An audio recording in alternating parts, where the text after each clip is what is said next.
What's up? Another day in the neighborhood. Mr. and Mrs. America, all the ships at sea. Ed Sheehan for Colony Confidential. Everybody's Joey Buns, Colony Confidential. We're going to touch on a bunch of stuff. Been a busy week already. I did network with a bunch of guys out in Long Island, and I think I hit some good contact, good group of guys. One guy is very connected in the healthcare spectrum, and we know some mutual people, so it was a real good connection. Every time I go to these things nowadays, I'm really looking at everybody's face and their body language. Everybody's just, I swear, happy to be out of their house. Yeah. But it was good. It's like invite only. So I'm glad they invited me, and they invited me back. Imagine that. So you went there last night? Yeah. Didn't we do a podcast last night? At night? Yeah. And so I remember when I told you at the end, I'm putting my shoes on. I threw my shoes on and ran out the door. Oh, okay. Hey, when you were doing that, I went downstairs and started cooking chicken. Oh, that's late. Yeah, you know what? I eat when I'm hungry. Just getting back to yesterday, right? I get up every morning at the same time, between 5 and 6, depending on the night before. But got up, did the morning routine, went to work for the day, came home, did the podcast, then ran out. I showered in between at some point. I don't know how I did it. Then went out to the networking thing, and I didn't get home till 12:30. But those days, those are the days when you either you come home and you're like, today was a good day, or you wake up like, yesterday was a good day. Yeah, you get a feeling. Some of the things that happened. A great conversation with Pete from Insperity.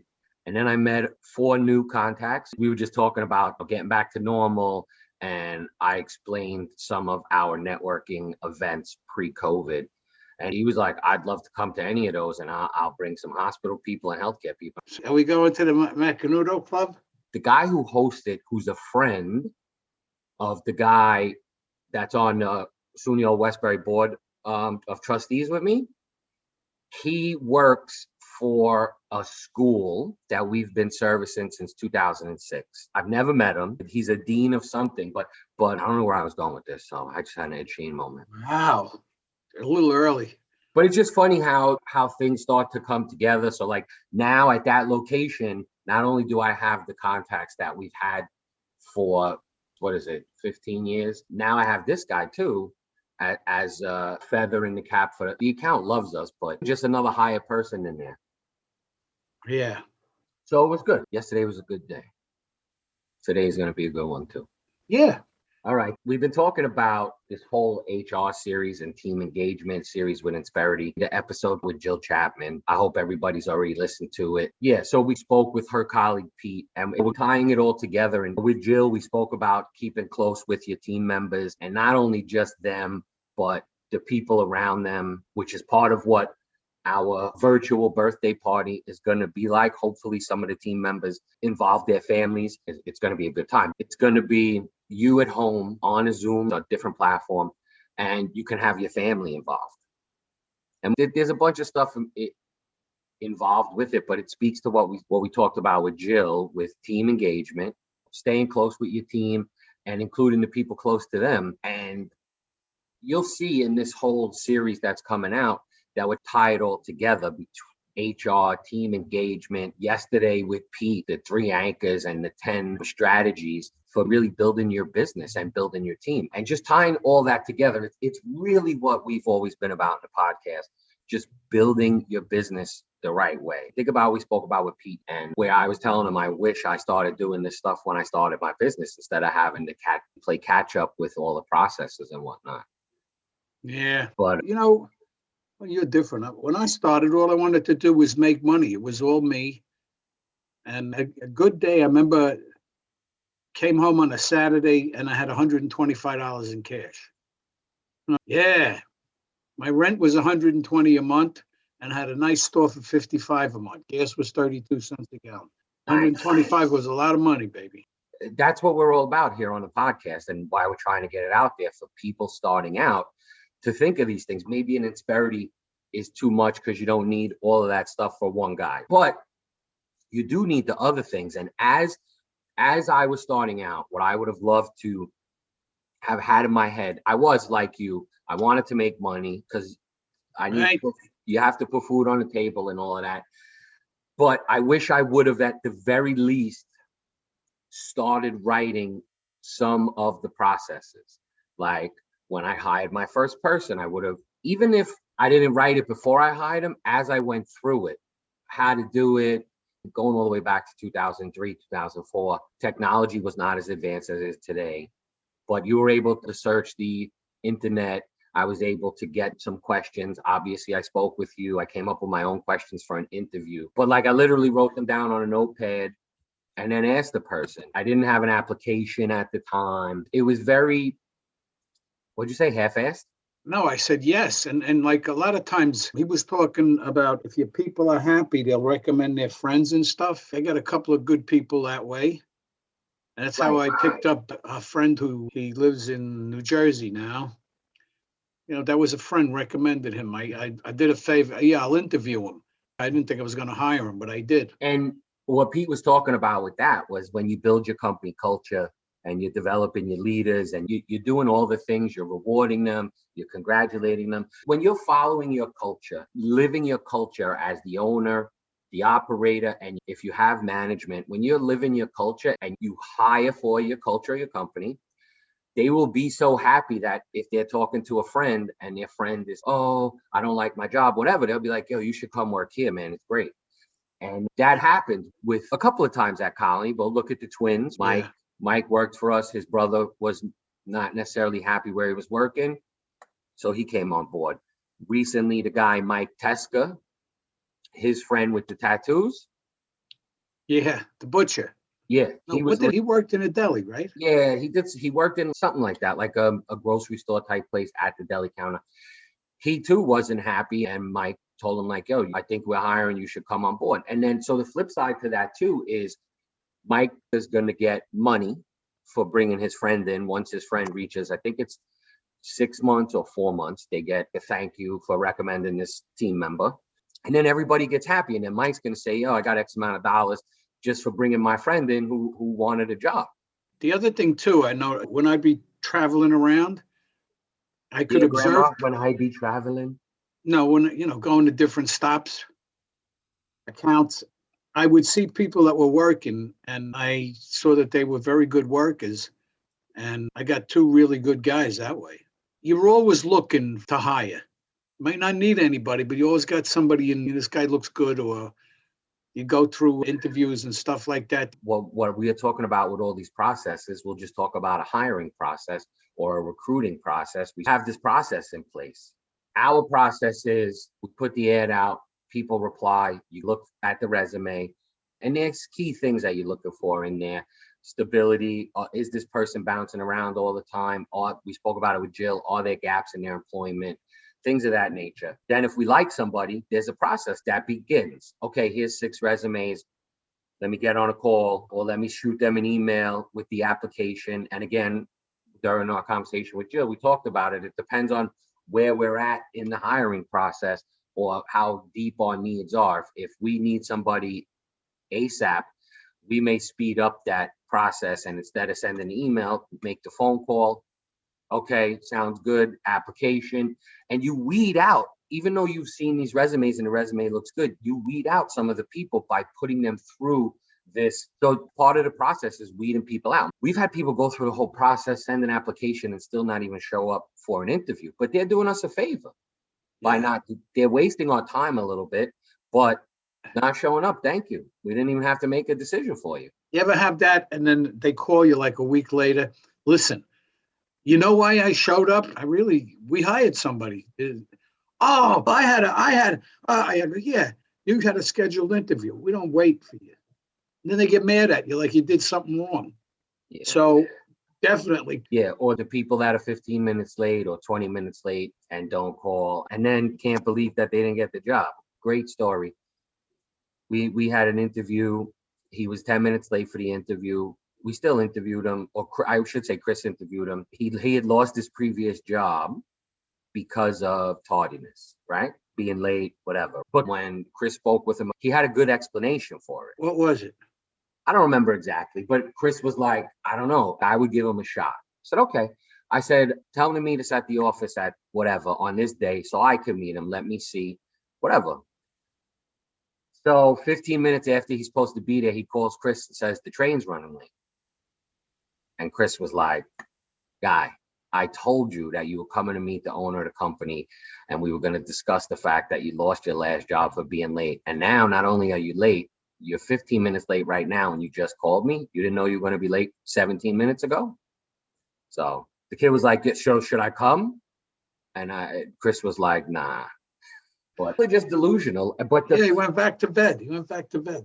Yeah. But the bottom line is implementing these processes helps you get the right people. And again, interviewing for your culture. And the biggest part of that is defining what you want your culture to be.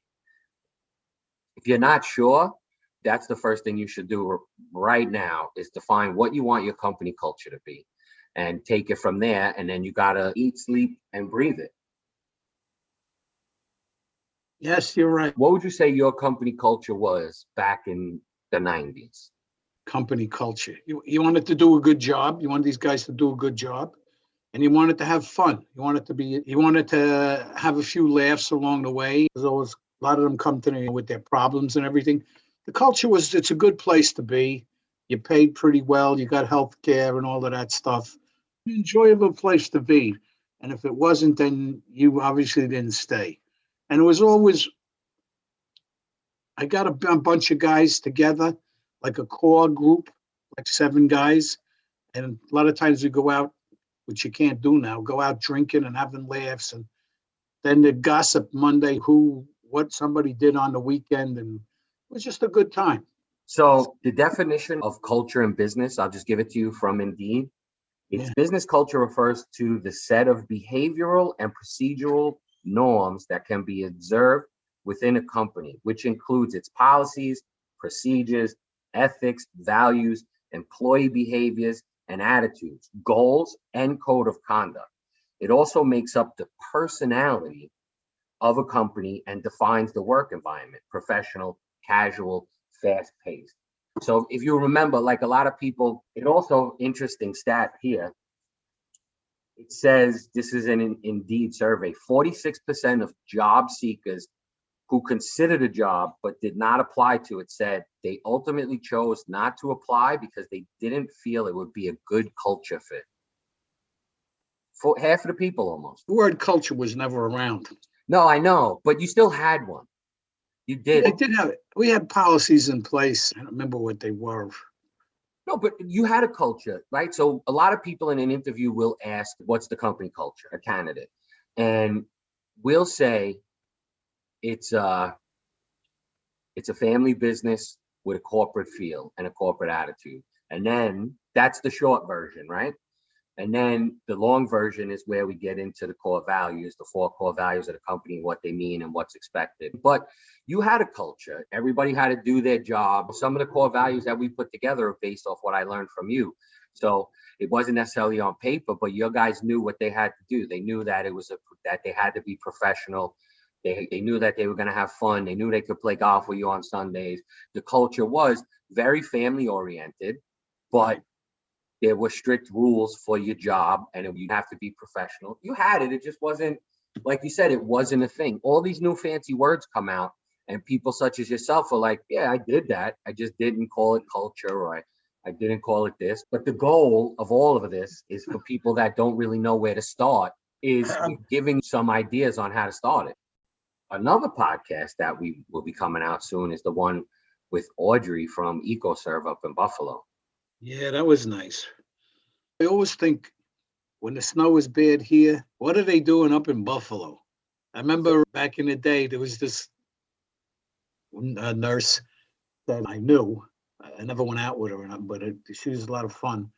She was from Tonawanda, which is a suburb of Buffalo.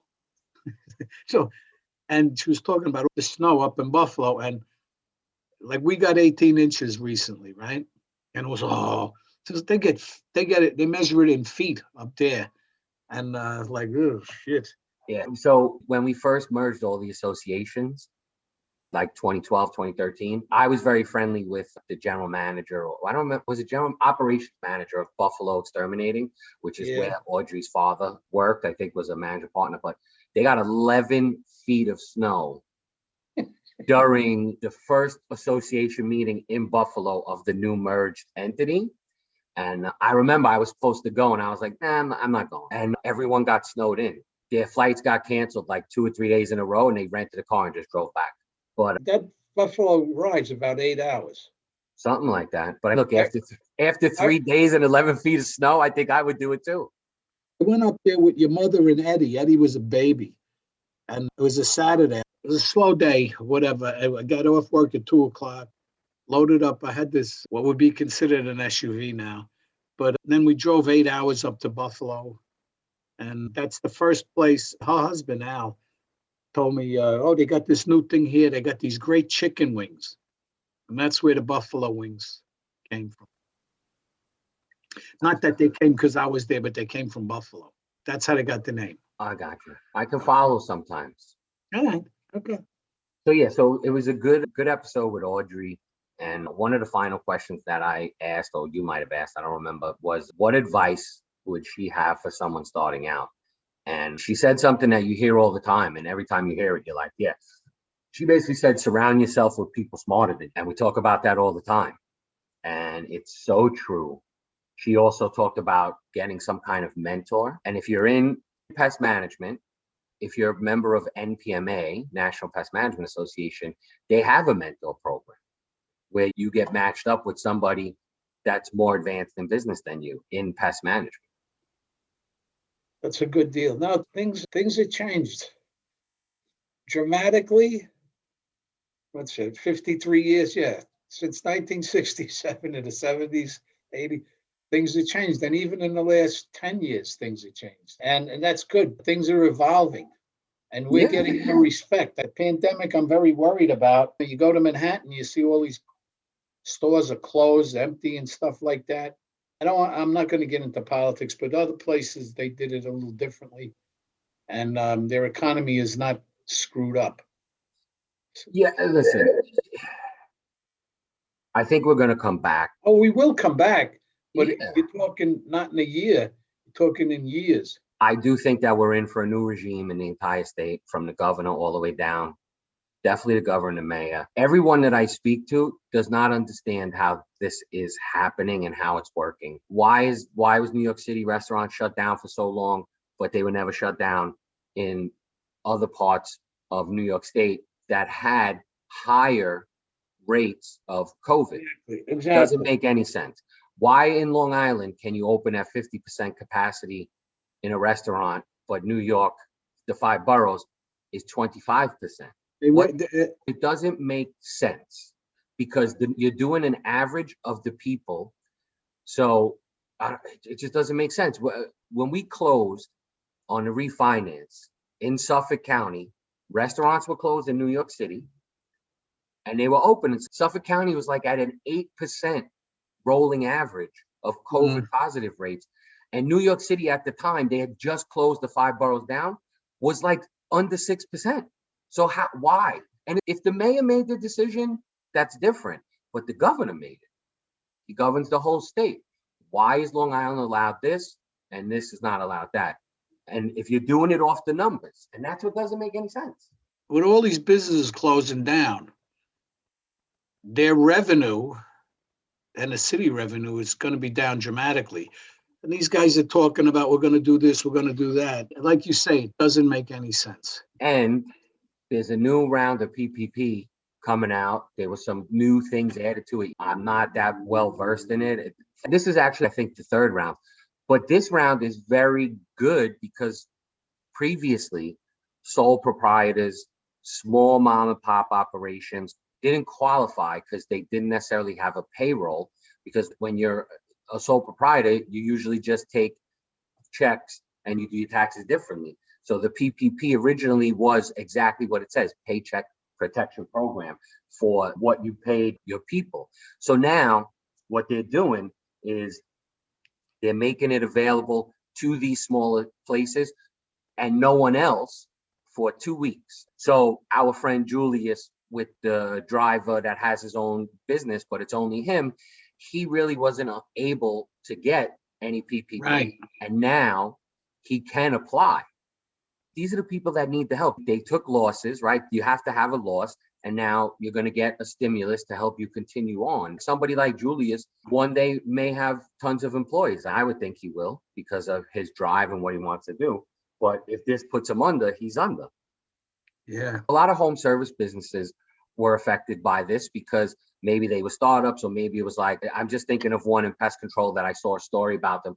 They actually got a stimulus from Barstool Sports from that whole thing that they're doing with helping small businesses.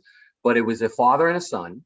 They had a pest control business and predominantly did restaurants in Manhattan. So they got devastated by this and they weren't eligible for PPP because father, son, they didn't have payroll. So now they got the Barstool money, which is awesome. That guy is doing a great job raising money and then giving it to people in need, but small businesses. But now these people can take advantage of the PPP. All small home service business, you think about it, the pool guy who's maybe a one-man show, or any family business that isn't necessarily have paychecks. It wasn't an easy formula. And never is when you're dealing with the government. Benefit of having an Insperity on your team, I didn't really have to do anything but click 3 buttons. Literally, I clicked 2 buttons on the dashboard and then attached it to the PPP loan, the actual form you had to fill out. And then all I had to do was plug numbers in. What's your payroll? What's this? What's that? But I already had it because they had created the exact parameters for getting the loan. So they already had it on the back end. Yeah, they had all of the parameters that the Small Business Administration put out for the loan already plugged in, tied into your payroll. So when I clicked those 2 buttons of what I wanted to do, it created an Excel spreadsheet with every single thing that the SBA wanted. And when I went to get my forgiveness a month ago, it was almost exactly the same. Like I opened up the spreadsheet, I plugged in all the numbers, and then I attached the spreadsheet to it, and the whole thing was forgiven, thankfully. Let's talk about something else. Inflation. Yeah. Could be a problem, could be a blessing. People will understand you're raising prices with inflation. But it's something you got to manage and something you need to think about because it's coming. You can't print all of this paper, which we call money, and not think there's going to be inflation. The problem with inflation is everyone's going to feel it. After this pandemic, it's difficult to raise prices depending on the market. Certainly to a restaurant, it's a difficult decision, but I mean, it's already happened. It's already happened. I went out Saturday night to a restaurant, had basically the same meal that used to cost $85. It was $100. That may not have anything to do with the pandemic because remember, minimum wage in New York City, including wait staff, is now $15. So in the past, I think the minimum wage for wait staff was maybe $5. Good point. Yes, maybe exactly $5. Right. Yeah, and I think this $15 an hour is going to be upsetting, but eventually it'll come around. When I started work, it was $1.25. The minimum wage is affecting business owners and consumers in various ways, but pre-pandemic, we were noticing in higher end restaurants on the menu, it said something like, we pay our staff blah, blah, blah wage and tips are not allowed. When you swipe a credit card, usually there's the space for a tip and they no longer had that. So if you were using plastic, you weren't even able to tip if you wanted to. Yeah, fine, but there's also dollars. I'm just saying this is part of what they're doing because they have to pay staff this wage and maybe they're paying them more. They're telling the patrons, you don't have to tip. And maybe their prices went up to accommodate all that stuff, but you're not factoring in a 20% tip anymore. Okay. So if they were able to raise their prices 15% on average. You still tip. At least I do. You do it well if you have cash on you in that circumstance, yes. But if you don't. Even now, I never go out of the house without cash. I know I'm not going to use it, but it's in my pocket. Do you go out of the house without cash in your pocket? No. But there are people that do. Yeah, I'm sure there is. I've been out with people that didn't have $5 on them. Literally. They have money, They just have plastic. They got their debit card, the credit card, whatever. Oh no, I've been out with people who didn't have money, didn't have credit cards. You quickly learn not to go out with them again. Some of them was such a good time you did go out with them. It wasn't like they didn't have money all the time, but No, I know. frequently. So spring is in the air. Where are the crocuses? They're under the snow. Yeah, look, we got some rain, which helped with that.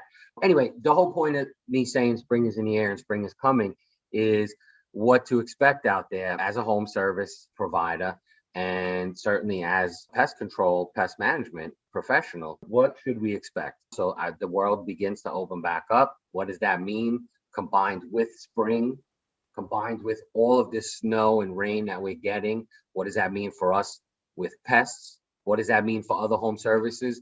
A friend of ours had a roof issue the other day. So that's also part of it with the weather, and with the spring coming, with the rain, we're going to start to see leaks in roofs. You're going to start to see pests springing up. So let's talk to the consumers out there, what to expect for the spring, right? With all the weather and rain, you want to, if you don't have a pest management professional and you're in the New York City area, give us a call, 866-COUNT-ME-3. The point is, as a homeowner, what to look for as we get into spring. You want to go around your house and make sure, go around the exterior of your home first. Make sure you don't have wood piles up against your house, because that creates the perfect environment for pests. You want to get if there's any leaf litter around, you want to rake that up. Any kind of stagnant water, you always want to maintain that. Certainly going into mosquito season, make sure you don't have an old tire back there. Or I remember at Peg's house, she had the tire swing that we always had to empty out, or I would treat it. She had all of these things for the dogs that would get water in them. But basically going around your house and looking for conducive conditions and eliminating them to help in the fight against the pests. If you have a tree stump in your backyard, you would want to get it removed properly so that you don't attract wood destroying insects like carpenter ants or even termites. The spring is going to bring pests. And there are things like we just discussed that you could do around your home to help eliminate them, or not have your house be such a attractive place to come and hang out. Two things: the garbage cans. You should drill holes in the bottom of the garbage cans. Water can drain. And one thing that people, including myself, overlook, don't do it on a regular basis, you got to go up and clean out the gutters up, on the house there, because a lot of silt builds up, and great breeding place for a number of insects. I would also check, when you're cleaning the gutters, check the fascia board that they're attached to, see if squirrels have been gnawing on it. Maybe you want to cover that up with some, again, aluminum. There is aluminum siding out there still, even though everybody's doing vinyl. But if that was an easy patch. So those are two things that certainly are breeding areas for them. And even though you probably raked all the leaves in the fall, there's more leaves. Get them leaves away and pick them up, and tidy up the yard. So now these recommendations go for homeowners, the consumer, but also PMPs. If you have a quarterly program or whatever type of pest program. Yes, it's another way to make money. Yeah, you should be in not only making money, but depending on what your program is, like you want to make sure that your team members are looking for this stuff too. If you're servicing my house, maybe I didn't do this yet, but part of your report to the homeowner could be, hey, we were on your property and we noticed a couple of things. Just keep an eye on them because they could breed this and breed that. And maybe, I don't think you want to do things without their permission, but No. you could say, we noticed your fascia board is open. We could come and patch that if you're doing that service, or make a recommendation. If you don't know somebody, we know a roofer that could do it, or we could do it.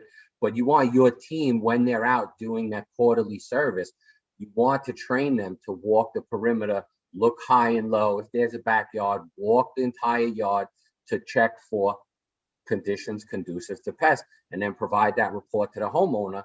And if you do any of those add-on services, say, we offer a service for this and that. If you want to know more about it, let us know. Because a lot of times when you own a house and you're working full time, it goes back to that thing.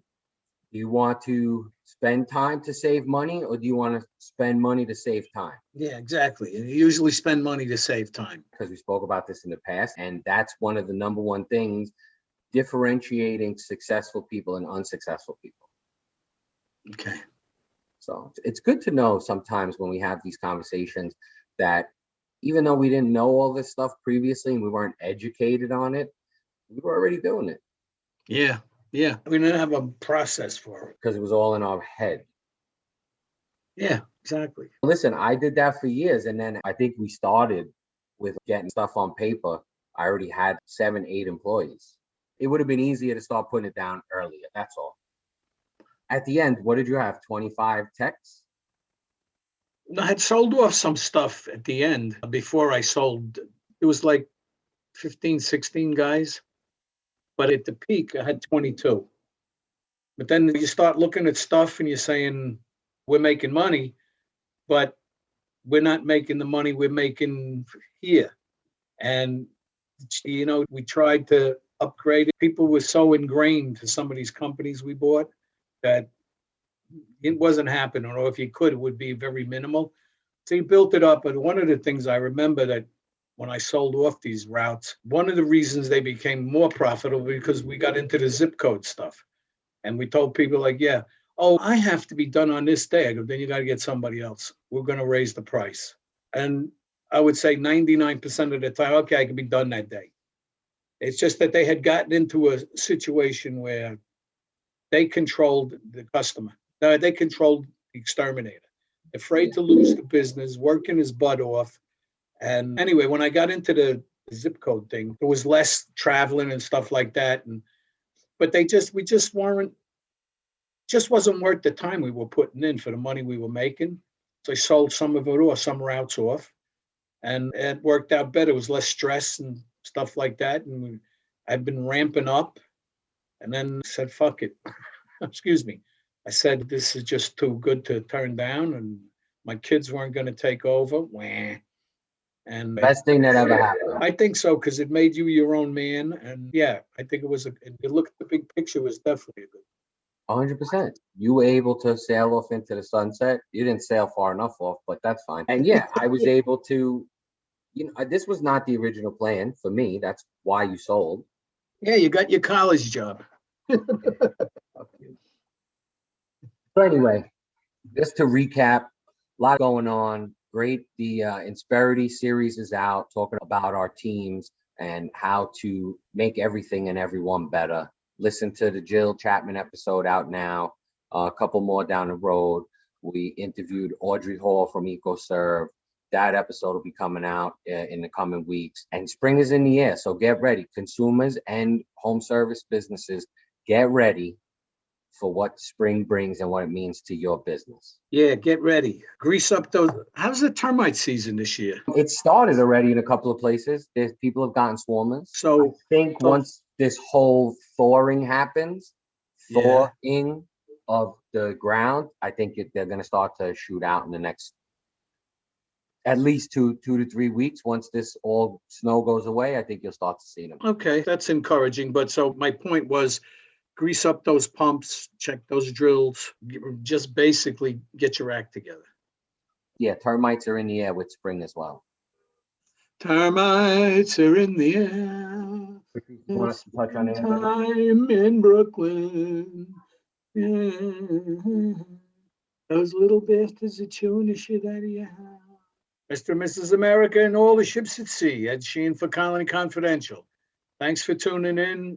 Gave you some good tips today, especially for homeowners and for PMPs. So listen carefully. We had a few laughs. And Mr. and Mrs. America, till we meet again, God bless you. Thanks for listening, and don't forget to subscribe and review. Send us anything you want us to know about at colonyconfidential@gmail.com.